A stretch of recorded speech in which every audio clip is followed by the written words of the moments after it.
Welcome back to Beyond the Scale, True Healing. If this is your first time here with us, we welcome you and appreciate you so much for taking the time to watch us talk with guests about their carnivore journeys and share our own experiences as well.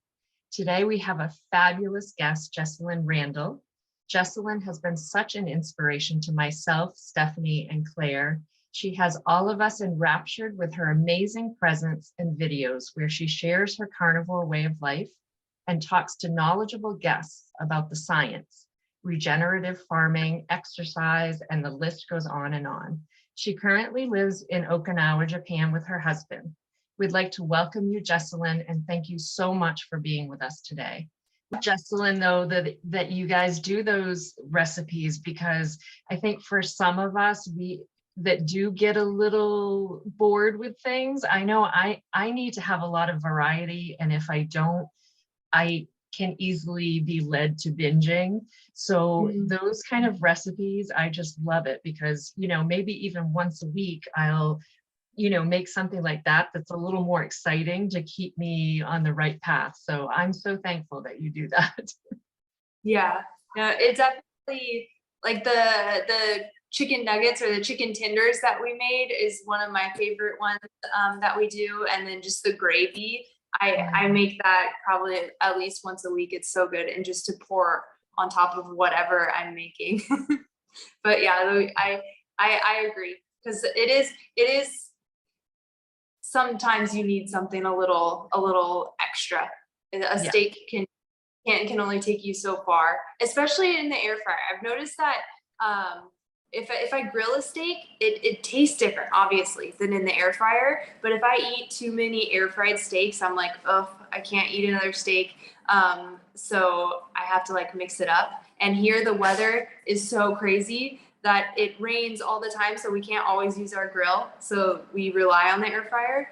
But yeah, I definitely feel you. And I saw in your IG some incredible recipe about ice cream, carnivore ice cream. Okay, yes. I cannot have this, and I know that a lot of people can't have this because they lead to binge eating. But so you're consuming quite often the ice cream, the carnivore ice cream? Yeah. So ice cream was one of my favorite things before I went carnivore.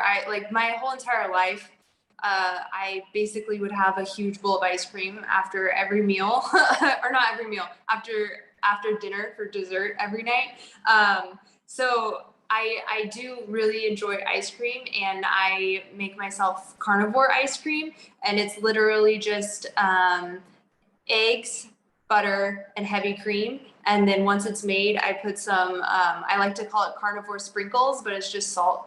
So I put some salt on top, and it's just like a little treat. It's not sweet at all, but it's frozen ice cream texture. So it gives me that satisfaction of one of my favorite things that I ate before carnivore. But yeah, I have heard that it does cause some people it makes that switch of causing them to binge. And I've heard that carnivore candy does that too. Does that do that for you? The brown butter bites? I don't like too much the brown butter. Okay. I can eat one piece or two, but then I feel nauseated. Okay. So I haven't tried it because I felt like it might make me feel that way. Yeah. I'd like it too much. It really tastes like hazelnuts, and because you have to do it with unsalted butter, otherwise the cooking is not really possible and not really healthy. It's kind of sweet, and I much prefer go with normal raw butter. And I prefer to keep the butter raw, so no way to cook it. But yeah. So yeah, I'll eat the ice cream a couple times a week, or especially here, if it gets really, really hot or really humid and I just don't feel like eating a hot piece of meat, I'll make it just as a snack or something like that to satiate me. But yeah, I don't, if I'm not hungry, I won't eat it. It's not like, it definitely doesn't trigger that binge. Like I never really had any experience with binge eating. So I can like eat it every now and then and without wanting to feel like I want to eat it all the time, if that makes sense. Yeah. Yeah. For some people, I would eat a they whole are really batch. addictive. Yeah. Ice All at cream was once. our nemesis, right, Stephanie? Absolutely. Yeah, I can't moderate that at all. Right. An interesting like thing for me, like how someone becomes a moderator versus an abstainer. Like, it's a very like psychological dynamic that because I have no problem moderating, and I don't know why. Because I ate sweets. I was a sweet tooth, and I had ice cream every single day of my life almost, or some sort of smoothie or something like that. And I have, it's so interesting to me, like what clicks in some people's brains. And I would love to research that further and learn more about that. That's probably the most interesting part of carnivore that I've experienced so far, talking with people. Yeah, maybe maybe you've never been a real food addict, and that's why you can moderate. I think that people that been really with addiction, with carbs addiction, they will never be able to moderate the carbs. Right.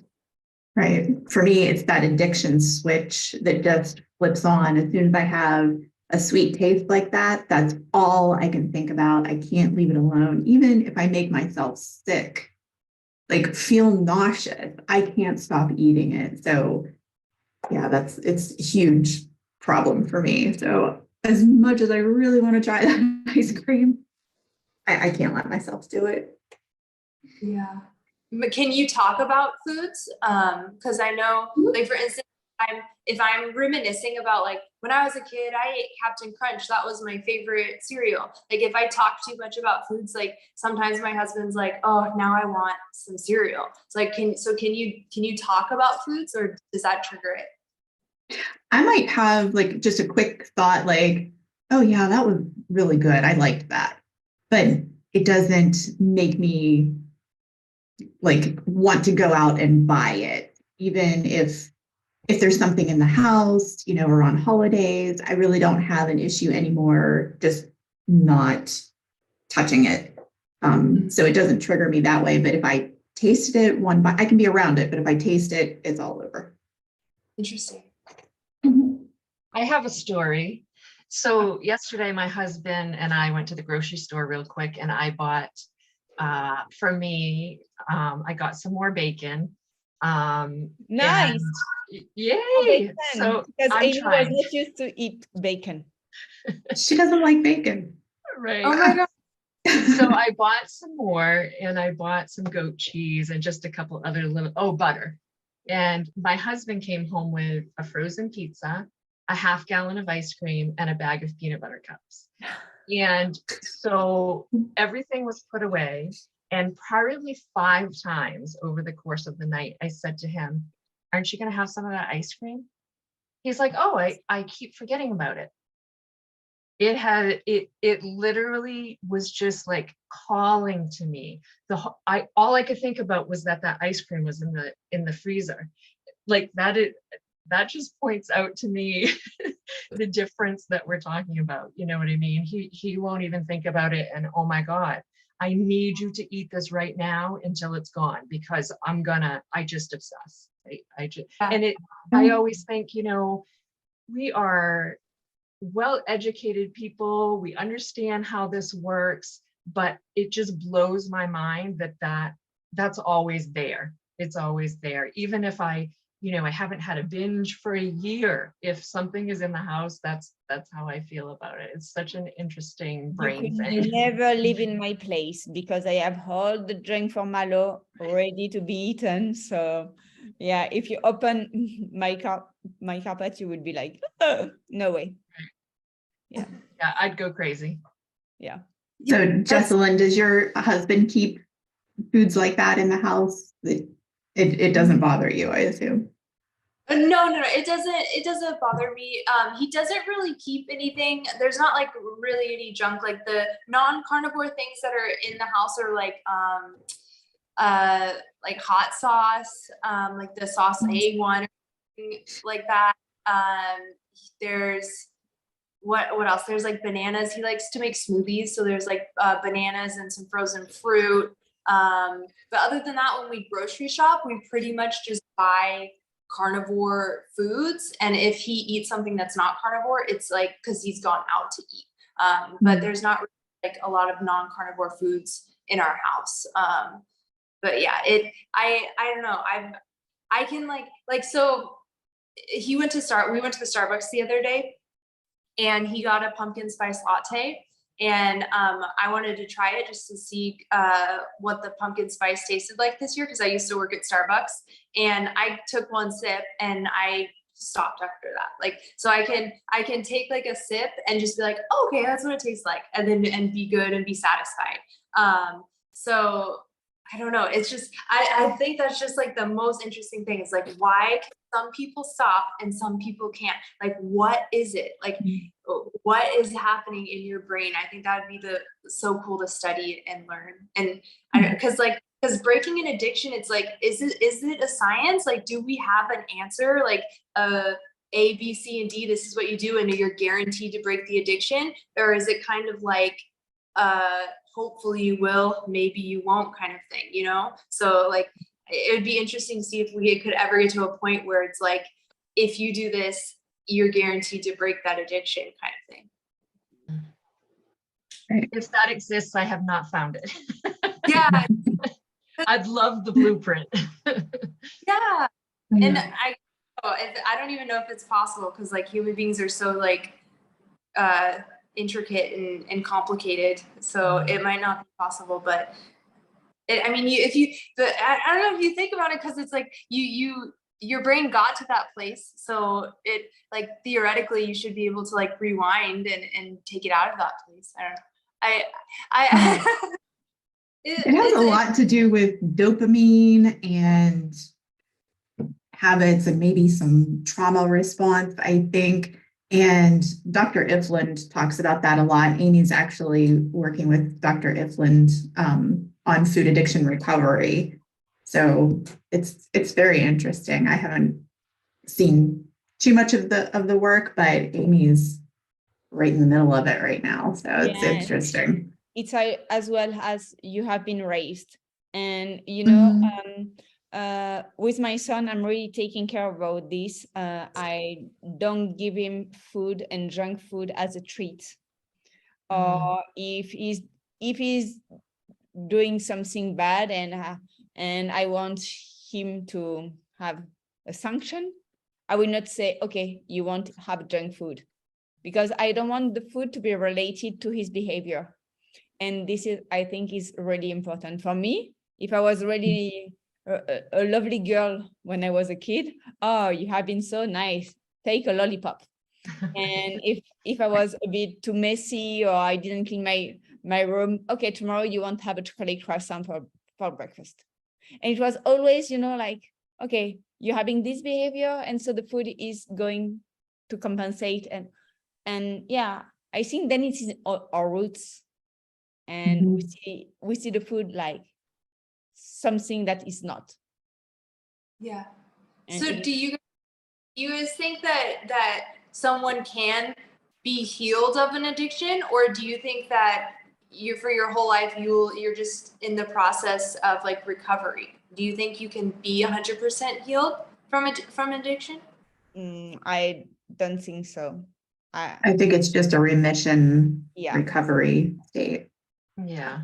I've had other addictions that I consider myself in recovery from, that I don't obsess over anymore. I don't really think about it anymore. And, you know, after maybe 10 years and it's been complete abstinence from that particular substance. With the food, you know, of course, it's so different because we have to eat, you know, so I think there's a lot of cross addiction. I think, you know, for me, I started with sugar as a child. It was ingrained in every, you know, family tradition.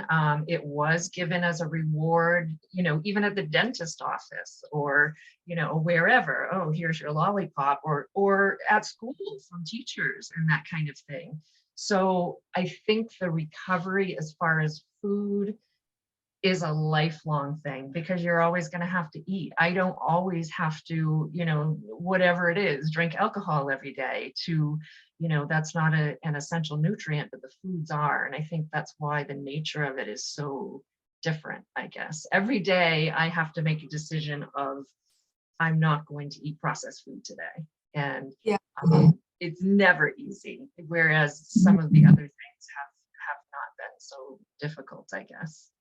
Yeah, and the triggers for food, like every commercial is about food, every ad is about food. You have billboards about food.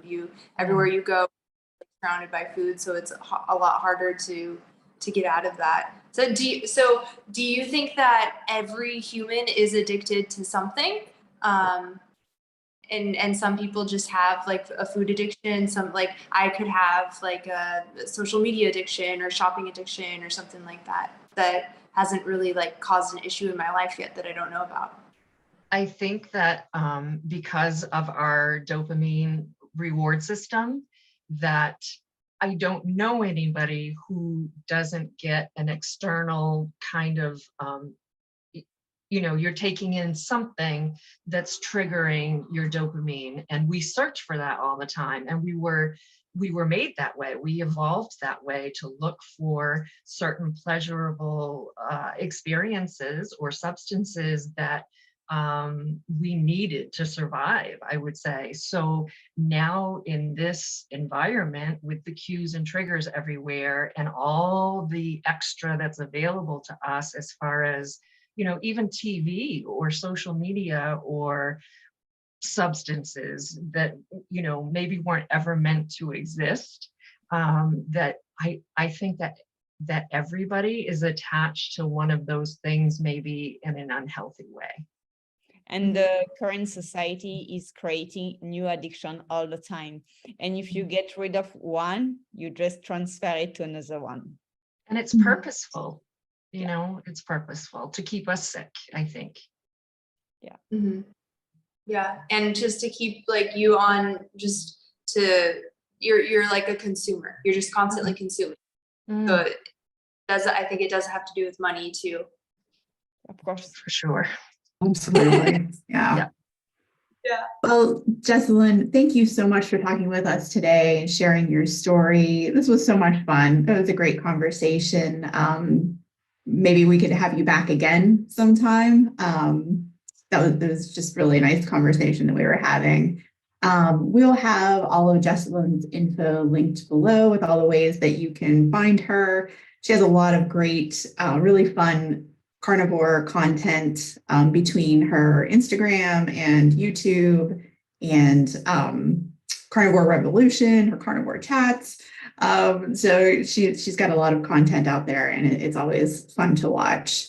Thank you to everyone watching. Thank you so much for your continued support of our channel. Please take a minute to like, share, comment, click subscribe, and turn on notifications. And don't forget, you can join us for live meetings and special guest speakers when you subscribe to Heart Carnivore on the Mighty Networks. It's just $10 a month. All of our links are listed below, and we'll see you real soon. Thanks. Bye. Bye-bye.